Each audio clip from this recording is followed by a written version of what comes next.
नमस्कार, मैं हूं मुकेश मोहन गुप्ता और मेरे इस विशेष कार्यक्रम positive talk with Mukesh Mohan Gupta में आपका स्वागत है। आज जिस शख्सियत के साथ मुझे बहुत सारी सकारात्मक बातें करने का सौभाग्य प्राप्त हुआ है वो है कैपिटल फर्स्ट लिमिटेड के chairman and managing director mister V Vaidyanathan, जिन्होंने अपने 38 साल की उम्र में आईसीआईसीआई बैंक के एग्जीक्यूटिव डायरेक्टर पद से को छोड़ के एक छोटी कंपनी को एक्वायर किया और उसको फिर एक काफ़ी बड़ी एनबीएफसी में कन्वर्ट किया। वैद्यनाथन जी, स्वागत है आपका positive talk with Mukesh Mohan Gupta. Vaidyanathan ji, मेरा हमेशा ये मानना रहा है कि इंडिया की जो ग्रोथ स्टोरी है वो बहुत इंस्पायरिंग है और इंडिया ने अगर पिछले 20-30 सालों में हम देखें तो बहुत अच्छी ग्रोथ की है, लेकिन फिर भी जो अगर चर्चा हुई ज़्यादातर तो वो निगेटिव बातों की हुई। मेरा और इसका लॉजिक हमेशा अधिकतर ये दिया जाता है कि हमें वो कहना या दिखाना होता है जो जनता देखना चाहती है, बट मैं हमेशा एक ही बात बोलता हूँ कि हमें वो भी कहना या दिखाना है जो जनता को देखना चाहिए। तो इसी चीज़ से इंस्पायर होकर मैंने एक विशेष प्रोग्राम ये शुरू किया, positive talk with Mukesh Mohan Gupta. तो इस बारे में सर आप अपनी कोई राय देना चाहेंगे कि ये कैसा एक प्रोग्राम रहेगा और इसके लिए हमें क्या आपकी सोच है?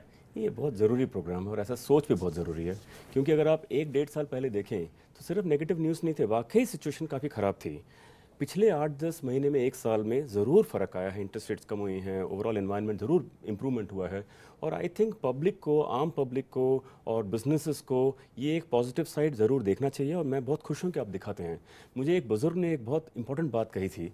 उन्होंने कहा था कि एक ख़ास शब्द होता है तथास्तु। जी, तथास्तु कहते हैं बेटा जो भी बोलो आप सोच समझ के बोलिए, क्योंकि जो भी आप कहेंगे ऊपर वाला बैठा है वो कहेगा तथास्तु। अगर आप गलत बोलेंगे कहेंगे सो बी इट, अगर आप अच्छा बोलेंगे सो बी इट, तो अगर आप शुभ शुभ बोलेंगे तो अच्छा ही काम होंगे।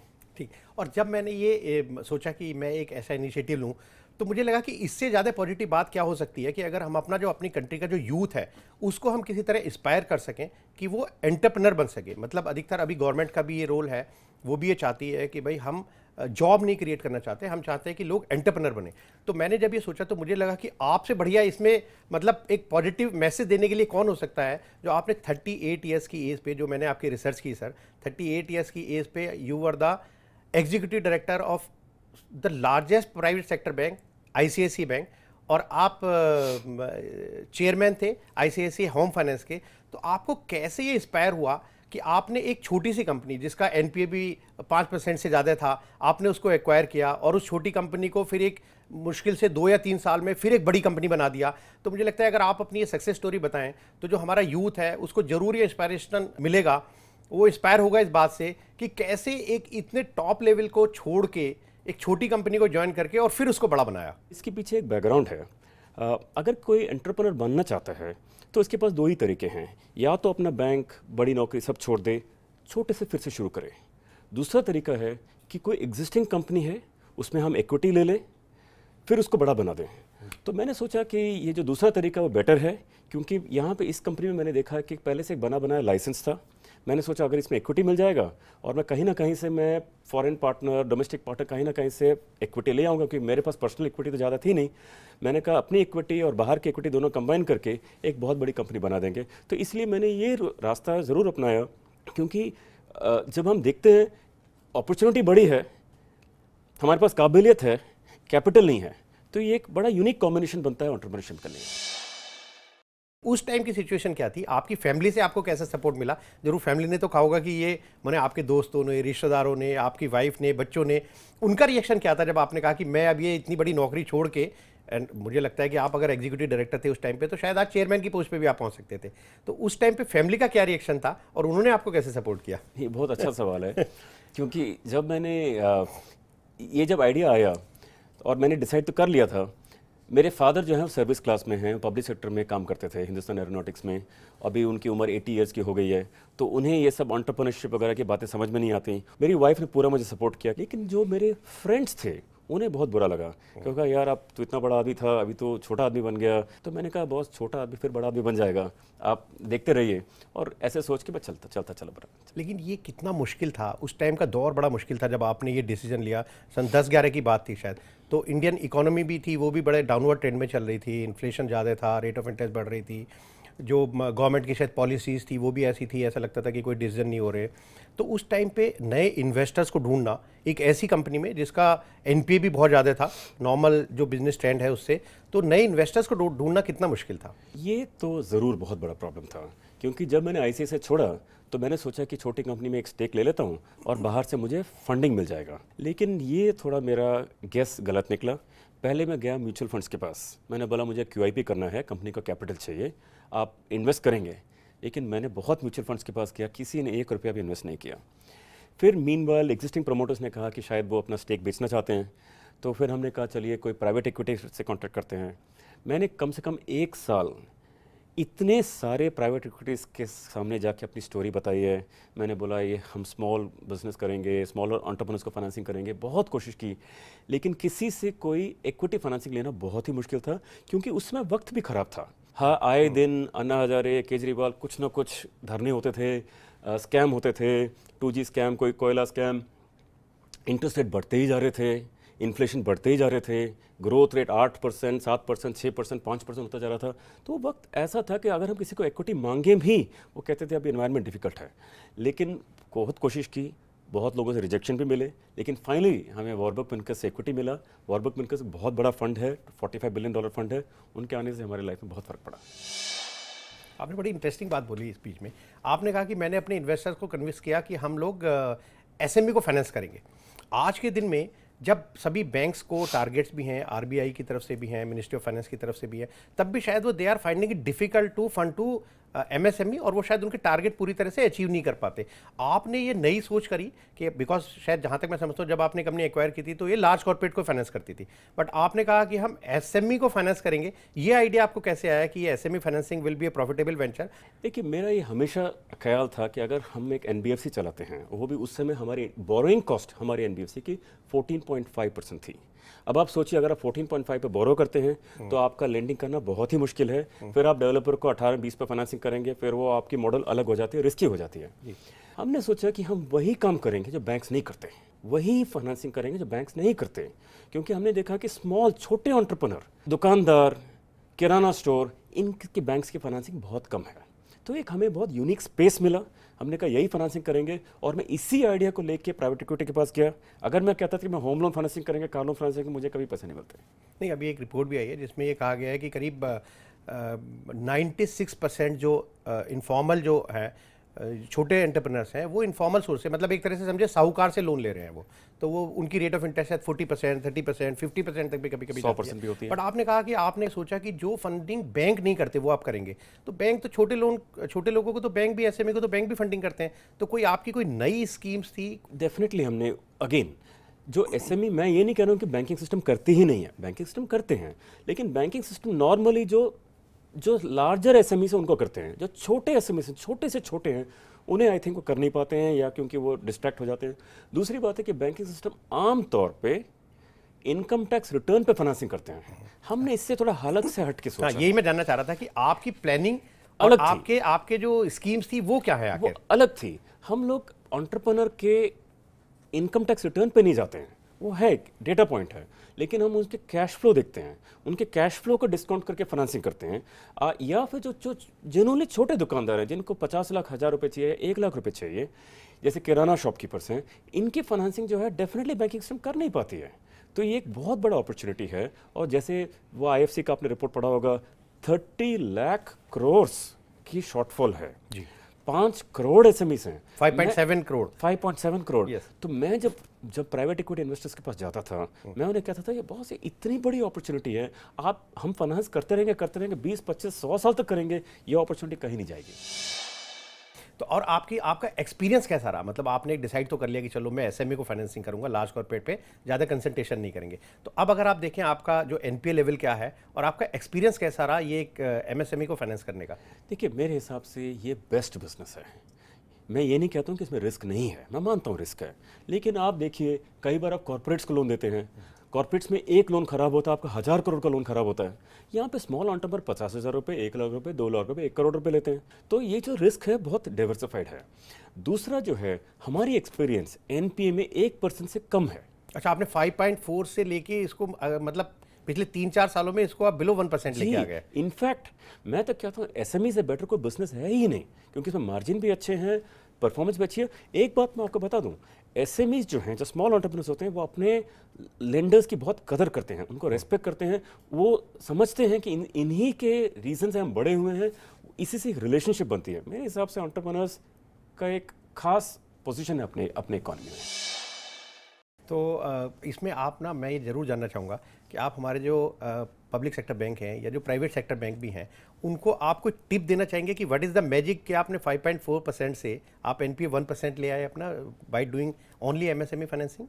नहीं, देखिए, ये जो बैंक्स हैं ये खुद बहुत बड़े बैंक्स हैं, और सही नहीं होगा कि मैं इन्हें कोई टिप दूं, लेकिन मैं ये ज़रूर कहूँगा कि आपका जो मैजिक है, जो आपने जो मैजिक किया है, एक छोटी कंपनी को जो बहुत अच्छा नहीं कर पा रही थी, उसको आपने पूरा टर्न अराउंड किया और आपने खाली एसएमई फंडिंग में आपने अपना स्पेस बनाया। तो इसके बारे में आप कुछ तो आप बता सकते हैं? मैं ज़रूर बताऊंगा। एसएमई कभी हमारे पास नहीं आते लोन लेने के लिए, हमें कस्टमर के पास जाना पड़ता है। हम अपने तंबू लगाते हैं, करोल बाग में बैठ जाते हैं, तंबू लगाते हैं, किसी मही में बैठ जाएंगे, वहाँ पे कस्टमर्स को बताएंगे। उन्हें तो सरप्राइज होता है कि आप हमारे घर पे आके हमारे यहाँ पे आप लोन देते हैं। तो अगर हम उन्हें रेस्पेक्ट करेंगे तो उन्हें आमतौर पर क्या करते हैं, स्मॉल कस्टमर को कई बार बैंक से करते हैं, अच्छे कस्टमर जो वेल हील्ड हो, टाई पहनते सब आते हैं, उनके लिए अपना चेयर खाली करके बैठा देते हैं। एसएमई आते हैं, उनको लाइन पे खड़ा कर, आप क्यों में चले जाइए। तो अगर हम एसएमई को रेस्पेक्ट करेंगे, एसएमई हमें दुगना रेस्पेक्ट करता है। पर उसमें आपका ड्यू डिलिजेंस जरूर बड़ा स्ट्रांग रहता है। बहुत जरूरी है, ड्यू डिलिजेंस इंपॉर्टेंट है, और साथ में मॉनिटरिंग बहुत इंपॉर्टेंट है। अगर एसएमई अगर 1 महीने पीछे भी डिफॉल्ट चलते हैं तो उन्हें फ़ोन करके, उन्हें फॉलोअप करके उनसे पैसा लेना जरूरी है, क्योंकि जैसे ही वो 3 महीने, 4 महीने, 5 महीने आउटस्टैंडिंग हो जाते हैं, उनके लिए 5 महीना भरना बहुत मुश्किल है। अगर आप कहेंगे एक टिप, हालांकि मैं टिप कम दूंगा क्योंकि वो खुद बड़े बैंक हैं, लेकिन उसकी मॉनिटरिंग और कलेक्शन उसी महीने होनी चाहिए जिस महीने डिफॉल्ट हो। वक्त हो चला है एक छोटे से ब्रेक का।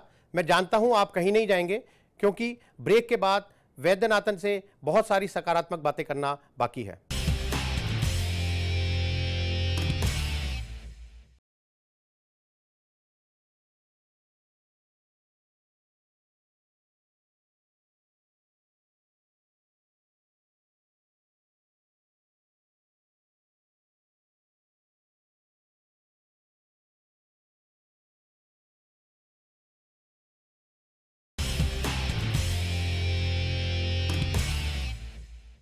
स्वागत है ब्रेक के बाद। मिस्टर वैद्यनाथन से सकारात्मक बातों का सिलसिला जारी है।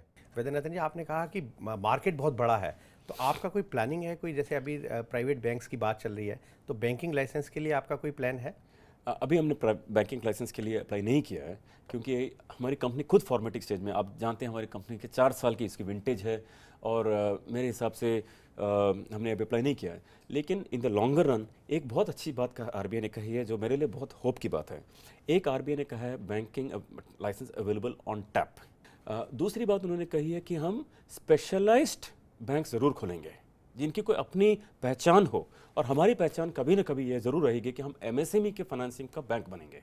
ठीक है, तो मेरे में होप है। और फाइनली मैं ये कहूँ कि जब मैं आईसी से छोड़ा था तो उस समय मुझे लगता था, यार देखो राणा कपूर ने बैंक बना दिया, देखिए आप उदय कोटक ने भी बैंक बना दिया, कभी ना कभी मैं भी अपना बैंक बनाऊंगा, ऐसी मेरी उम्मीद ज़रूर थी, ऐसे मेरे ड्रीम्स ज़रूर हैं। तो कभी ना कभी ख्वाब बड़े हैं, और हमारी पूरी शुभकामनाएं आपके साथ है कि आपके ख्वाब जरूर पूरे होंगे। अच्छा, आपने कहा बहुत सारे डिफरेंट टाइप के बैंक्स की बात की आपने, तो बजट में अभी हमारे फाइनेंस मिनिस्टर ने डिक्लेयर किया है मुद्रा बैंक का, जो शायद वो माइक्रो फाइनेंस को फंडिंग करने के लिए है और एक रीफाइनेंस इंस्टीट्यूशन है। उसको आप कैसे देखते हैं और उसके बारे में वो कैसे इंप्लीमेंटेशन होगा, आपकी क्या इसमें ओपिनियन है सर? देखिए, फर्स्ट ऑफ ऑल ये बहुत अच्छा डेवलपमेंट है, और पहली बार सरकार ने इतने बजट में मैंने ऐसा रकम देखा 20,000 करोड़ जो एमएसएमई के लिए है, और 3,000 करोड़ रुपए की कुछ गारंटी भी है। इसमें एक 2 चीज़ें खास रखनी पड़ेंगी। एक तो सरकार को ये बैंक को ऐसी चलानी पड़ेगी कि इसमें लॉस नहीं आना चाहिए, क्योंकि इसमें लॉस आए तो सरकार का भी इस पर कॉन्फिडेंस उठ जाएगा। नंबर 2, हमें केयरफुल रहना चाहिए कि इसे हम अनदर पब्लिक सेक्टर बैंक ना बना दें। हालांकि पब्लिक सेक्टर बैंक में प्रॉब्लम्स नहीं है, उनके अपनी कॉन्ट्रीब्यूशंस भी हैं, लेकिन एक नई तरह से सोचना चाहिए। तो मेरे हिसाब से इसे रीफाइनेंसिंग एजेंसी ही रखना चाहिए, और दूसरा इसकी लिमिट इतनी छोटी रखनी चाहिए रीफाइनेंसिंग की, ताकि जो बड़े एंटरप्रेन्योर्स हैं इसके बीच में ना आ जाएं। वैद्यनाथन जी, मुझे लगता है आपकी रिकमेंडेशन को सरकार भी जरूर उस पर कंसंट्रेट करना चाहती है और उसको आपकी रिकमेंडेशन को जानना चाहती है, इसीलिए शायद आपको ज्ञान संगम में भी इनवाइट किया गया था। ये कैसे हुआ, मतलब सरकार ने आपको ज्ञान संगम में कैसे बुलाया और आपने अपनी तरफ से वहाँ पर क्या ज्ञान शेयर किया? देखिए, ये आपका अच्छा सवाल है। कैसे हुआ मुझे भी नहीं मालूम, क्योंकि मुझे एक दिन मिनिस्ट्री से फ़ोन आ गया कि ऐसा ज्ञान संगम आप इसमें पार्टिसिपेट करेंगे। 2 जनवरी को मेरी बर्थडे थी, फिर भी मैं चला गया। और जहाँ was a good birthday gift sir. It was a good birthday gift, it's a huge honour कि सरकार की तरफ से कॉल आ जाए, हम एडवाइस करें। दूसरी बात यह है कि ये अपने आप में एक बहुत अच्छी डेवलपमेंट भी थी कि सरकार पहली बार मैंने बहुत साल में देखा है कि ओपिनियंस लेती है कि कैसे फंक्शनिंग को इम्प्रूवमेंट किया जाए। ये अपने आप में एक बहुत बड़ा डेवलपमेंट है। तीसरा, डिस्कशंस बहुत ही हाई क्वालिटी की हुई, मैं इसका विटनेस हूँ, और high quality discussion different forums में हुई थी। और किस तरह टेक्नोलॉजी को यूज़ करके बैंकिंग टू द अनबैंक्ड किया जाए, इस बात पे बहुत फाइनली डेवलपमेंट भी हुई थी। जो आपने डेवलपमेंट देखा होगा, BBB बैंकिंग ब्यूरो बोर्ड, ये सब जो आइडियाज़ हैं वहाँ से निकली थी। मेरे हिसाब से ज्ञान संगम का धीरे धीरे इम्प्लीमेंटेशन होगा, लेकिन पावरफुल इम्प्लीमेंटेशन नहीं। आप बिल्कुल ठीक कह रहे हैं। मैंने अभी मैंने डिस्कस किया था SBI के चेयरमैन से, तो उनका भी कहना यह था कि पहली बार ऐसा हुआ है कि सरकार ने पूछा है बैंकों से कि आपकी समस्या क्या है, आप अपनी समस्या तो बताओ हमें। इससे पहले किसी ने समस्या नहीं पूछी, उनको खाली अपनी समस्या बताई। ये बिल्कुल सही बात है। मैं ये एक बहुत ही खास डेवलपमेंट देखता हूँ। अभी 1 हफ्ते पहले आदिया साहब ने एक और मीटिंग इनवाइट की, उसमें बहुत सारे स्मॉल NBFCs और MFI सबको बुलाया, बोला ये मुद्रा बैंक है, आपके क्या ओपिनियन है। मैंने ऐसा पहले नहीं देखा। तो सबका साथ सबका विकास, मुझे लगता है जरूर सच होने वाला है। तो आपकी क्या उम्मीद है, जो सेंटिमेंट्स थोड़े पॉजिटिव होने शुरू हुए हैं, इम्प्लीमेंटेशन में उसकी तरफ काम ठीक चल रहा है? की डेवलपमेंट्स हैं या की पॉलिसी क्राइटेरिया हैं, ये बिल्कुल ही सही हैं। मैं मानता हूँ कि बहुत लोगों ने अभी एक टिप्पणी की है कि ग्राउंड पे डेवलपमेंट नहीं हुई है, ग्राउंड पे चेंज नहीं हुआ है। लेकिन भाई इतना बड़ा देश है, ग्राउंड में होते वक्त टाइम लगता है। लेकिन सिंस आपने पॉजिटिव टॉक की शो की है, मैं आपको 3-4 चीज़ें बता दूं जो मेरे हिसाब से जेन्युइनली पॉजिटिव हैं। जी। एक, पहली बार ये सरकार कह रही है कि बिजनेस इज गुड। हमेशा नहीं तो बिजनेस को कई बार लोग कहते थे बड़े business, bad business, business is good. पहली बार अभी सरकार कहती है। दूसरी बार ये सरकार अभी टैक्स रेट कम करके ईज ऑफ डूइंग बिजनेस पे बढ़ावा देती है। तीसरी बात, इंटरेस्ट रेट्स कम हुई हैं। चौथा जो है, कोई भी इररेस्पॉन्सिबल स्कीम नहीं आया है जहाँ पे 50,000 करोड़ 20,000 करोड़ नए प्रोग्राम लॉन्च कर दिए और डिसिपेट कर दिया, करप्शन बढ़ा दिया। इस तरह का कोई स्कीम नहीं है। रिस्पॉन्सिबल बजट आई है। तो मेरे हिसाब से ब्लैक मनी लाने के लिए काफ़ी ब्लैक मनी लाने के लिए अच्छे काम हुए। तो जो सारे इवेंट्स आ रहे हैं, जो पॉलिसीज आ रही है, बहुत रिस्पॉन्सिबल पॉलिसीज आ रही हैं। हो सकता है 6 महीने लग जाए, हो सकता है 1 साल लग जाए, लेकिन पॉजिटिव जरूर होगा। अच्छा, एक और पॉजिटिव चीज़ हुई शायद कि बजट में फाइनेंस मिनिस्टर ने कहा NBFC भी अब सरफासी एक्ट के अंदर कवर्ड है और वो भी अपनी रिकवरी के लिए सरफासी एक्ट का सहारा ले सकती है। इसको आप कैसे देखते हैं? बहुत ही पॉजिटिव है। मैं आपको इसकी वजह भी बता दूं। हालांकि उन कस्टमर के लिए जिनके लिए हम प्रॉपर्टी शायद वापस ले लेंगे और उनका पेमेंट एनफोर्स करेंगे, शायद उनके लिए तकलीफ हो, लेकिन इसका फ़र्क ये होगा कि चाहे बैंकिंग सिस्टम हो, चाहे NBFC सिस्टम हो, अभी खुलकर लेंडिंग करेंगे क्योंकि उन्हें पता है अपनी रिकवरी मिल जाएगी। तो जनरली स्पीकिंग क्रेडिट क्राइटेरिया अभी ईज अप हो सकती हैं। अगर हम पहले 100 कस्टमर को लोन देते थे, अभी हम 150 कस्टमर को लोन दे सकते हैं, क्योंकि सरफेसी से लेंडर का कॉन्फिडेंस बढ़ता है और ज़्यादा हद तक MSME फाइनेंसिंग, कंज्यूमर फाइनेंसिंग हो सकती है। पिछले 3-4 सालों में जो ग्रोथ का आपका जो ग्राफ है वो कैसे बढ़ा, उससे मुझे लगता है कि जरूर जो यूथ है हमारी, वो जरूर इंस्पायर होगी कि भाई हाँ, हम भी ऐसा कर सकते हैं। देखिए, इस कंपनी के लोन बुक जो थी 935 करोड़ थी, अभी हमारी लोन बुक 11,600 करोड़ दिसंबर रिजल्ट्स के हिसाब से। कितने साल में कन्वर्ट हुआ आपने? 4 साल, 5 साल में।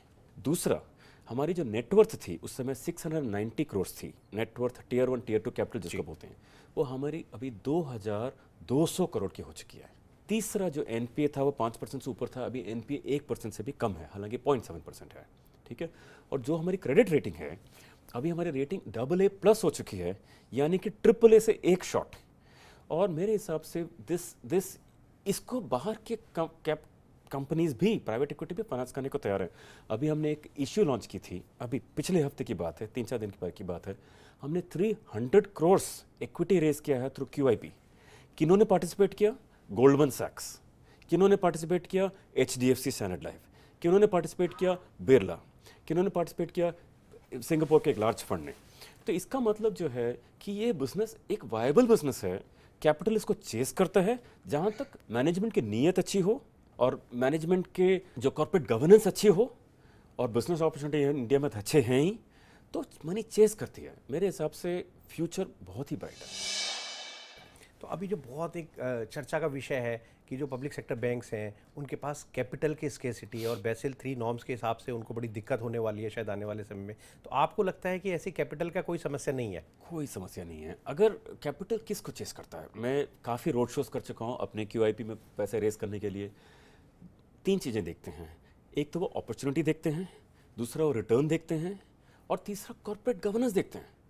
मैं अभी US में था, उधर मुझे सिंपल इन्वेस्टर ने एक ही बात बताई कि बॉस आप तो इतना दूर बैठते हो, मुझे पता नहीं इंडियन प्रमोटर्स क्या करते हैं, पैसे कैसे निकालते हैं, कैसे करते हैं, भाव नीचे करते हैं, भाव ऊपर करते हैं, समझ में नहीं आता।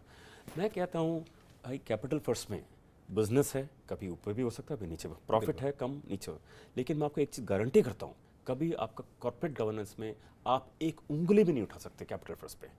इसी दावे पे लोग हमें फांसी करते हैं। वैद्यनाथन, ये एंड में मुझे ऐसा लगता है कि ये प्रोग्राम जो हमारे जो दर्शक देख रहे हैं, वो दर्शक इस प्रोग्राम को देखने के बाद जरूर मुझे और आपको कांटेक्ट करना चाहेंगे। मुझे इसलिए कि मैं आपसे कनेक्ट करा सकूं, और आपको इसलिए कांटेक्ट करना चाहेंगे कि ताकि आप उनको कुछ बता सकें कि अगर एंटरप्रेन्योर बनना है और एक सक्सेसफुल एंटरप्रेन्योर बनना है, बड़े लेवल को छोड़ के छोटे से स्टार्ट करके फिर बड़ा जाना है, तो आप कुछ उनको कुछ अपनी गाइडेंस कुछ देना चाहेंगे? देखिए, 2 एडवाइस हैं। एक तो आम तौर पे एंटरप्रेन्योर अपने एम्प्लॉयज़ भी एंटरप्रेन्योर हैं, एंटरप्रेन्योरल, अगर वो एंटरप्रेन्योर नहीं तो एंटरप्रेन्योरल ऑर्गेनाइजेशन है, क्योंकि अगर डिसीजन ले सकें, अगर आप अपने डिसीजन पे कायम रह सकें, अगर आप खुल के डिसीजन ले भी सकें तो वो भी एंटरप्रेन्योरल है। लेकिन मैं ये कहूँगा कि जो एंटरप्रेन्योरशिप का रास्ता है, मैं ये नहीं कहूँगा कि ईजी है, लेकिन मैं ये ज़रूर कहूँगा कि इम्पॉसिबल भी नहीं है। जिस दिन आप दिल हार गए, आप गेम हार गए।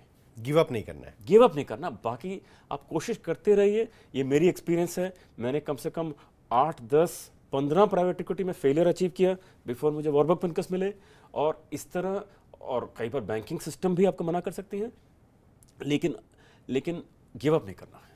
वैद्यनाथन जी, हमसे बात करने के लिए बहुत बहुत धन्यवाद।